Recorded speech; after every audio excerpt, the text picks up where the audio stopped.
pastor. Ah, ok, sem problema, sem problema. Um abraço, Tânia, bom dia. Bem, esse capítulo de Romanos 8 é um capítulo bastante amplo. Esse capítulo ele faz abordagens teológicas e ele traz consolação, ele traz esperança, ele fala da Trindade. Mas eu quero trazer agora uma abordagem teológica, tá? Alguns adendos que às vezes a gente lê alguns textos e a gente não consegue entender muito bem o que Paulo estava querendo dizer. Por isso eu vou me concentrar agora. Essa é a minha contribuição, já que eu estudei teologia, então eu vou dar a minha contribuição para que você possa ter uma compreensão maior a respeito de uma parte deste capítulo que está no verso 28 e no verso 29. Então vamos lá, vamos para os versos 28 e verso 29. Veja, está escrito assim: sabemos que Deus age em todas as coisas para o bem daqueles que o amam, dos que foram chamados de acordo com o seu propósito. Esses dois versos, esse verso aqui, o 28, vou falar primeiro sobre o verso 28. Já no tempo de Paulo, existia uma linha de pensamento aristotélica chamada teleologia. Tá? Não é teologia, teleologia. Esse pensamento, que também é conhecido como finalismo, Aristóteles entendia que todas as coisas que existem no universo, tanto no macro pensamento quanto no micro, ou seja, tanto num sistema geral como na vida de um indivíduo, tudo que acontecia estava proporcionando ou se direcionando para um fim maior, para um propósito melhor, para um bem. Tá bom? Então, esse pensamento não vem de Paulo, vem de Aristóteles, chamado teleologia. No entanto, Paulo, ele pega esse pensamento de Aristóteles e ele corrige, ele traz o foco correto. Porque de todo esse pensamento de Aristóteles não estava equivocado, mas estava incompleto. Tanto é que Paulo diz: sabemos que Deus age em todas as coisas para o bem. Então todas as coisas contribuem para o bem, mas daqueles que amam a Deus, e não simplesmente de uma forma à vontade ou entregue, simplesmente por forças naturais, como Aristóteles não sabia explicar. Ele sentia que tudo estava conduzindo para um fim maior, para um propósito específico. Aristóteles tinha essa impressão, mas ele não conseguia explicar pela sua filosofia, pelo pensamento humano, quem estava conduzindo e qual era o propósito maior.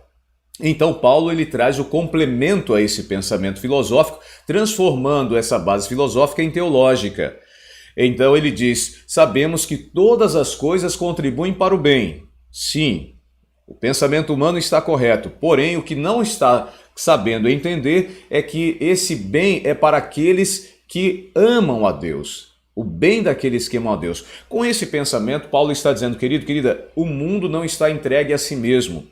Não existem forças sobrenaturais conspirando para o bem. O que acontece é que Deus está conduzindo a história da humanidade para o bem.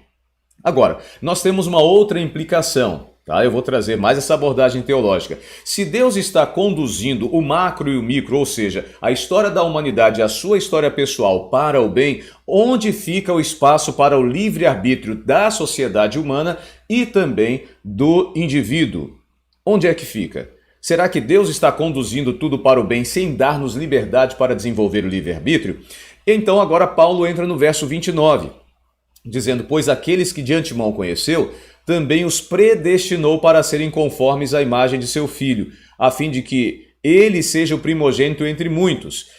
E aos que predestinou, verso 30, também chamou, e aos que chamou, também justificou, e aos que justificou, também glorificou. Como é que eu consigo entender um Deus que está conduzindo toda a história da humanidade para um bem maior e não compromete o meu direito de decidir se eu quero ou não quero ser salvo ou ser salva? Bem, eu quero dizer o seguinte: a palavra predestinou no original grego aqui é proorizou, que quer dizer separar de antemão. A palavra é traduzida como predeterminar ou preordenar. O que está acontecendo aqui é que Paulo está dizendo que aquele que salvou a humanidade, Jesus Cristo, ele não obrigou todos a serem salvos, ele deu a liberdade e o direito a todos de serem salvos. Foi um presente chamado graça.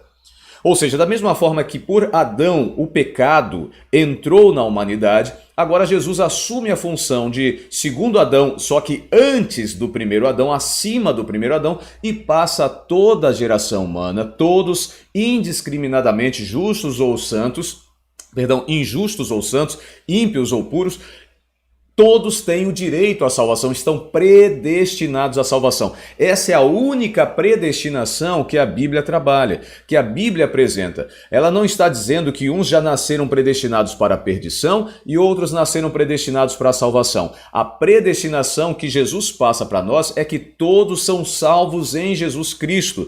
Todos já nascem com esse direito imerecido à salvação. O que acontece é que quando a pessoa vai tomando consciência e vai decidindo, ela tem a oportunidade de desenvolver esse livre-arbítrio se ela quer continuar salva ou não. Aqui vem a área humana, a decisão humana pelo livre-arbítrio. Eu decido se eu quero ser salvo ou não, se eu aceito Jesus Cristo como meu Salvador ou não. Aqui está a minha parte, a minha contribuição. Mas você, querido, querida, já nasceu predestinado, predestinada para a salvação. Louvado seja Deus.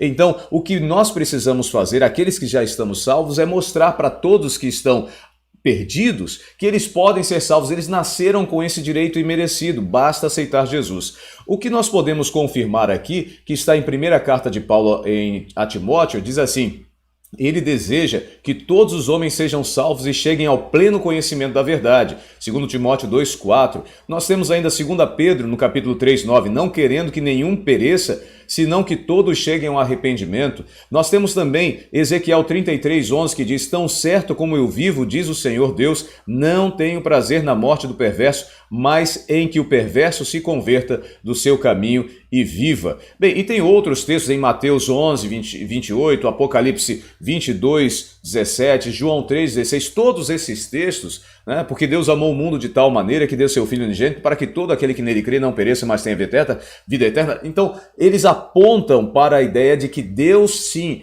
quer salvar toda a humanidade. Esse é o conceito de predestinação, tá bom? Então não existe nenhum outro conceito do tipo Deus determinou quem vai salvar, quem vai perder, porque isso não tem base bíblica e muito menos na teologia de Paulo.